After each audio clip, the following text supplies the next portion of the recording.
എങ്കിലും നീ എനിക്ക് ഇഷ്ടത്തെക്കാൾ കൂടുതൽ വിശ്വാസമായിരുന്നു നിന്നെ.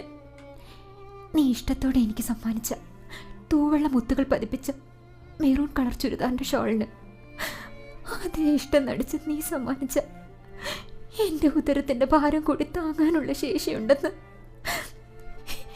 ഈ നിമിഷം ഞാൻ തിരിച്ചറിയുന്നു. ആ തിരിച്ചറിവാണ് നിന്നോട് എനിക്കുള്ള കളങ്കമില്ലാത്ത സ്നേഹത്തിൻ്റെ വ്യക്തത. ഇനിയും എന്തൊക്കെയോ എഴുതണമെന്നുണ്ട്, പക്ഷെ സാധിക്കുന്നില്ല. എൻ്റെ മരണത്തിന് ആരും ഉത്തരവാദിയല്ല. ഇനി അടുത്ത ജന്മത്തിൽ നാൻസി.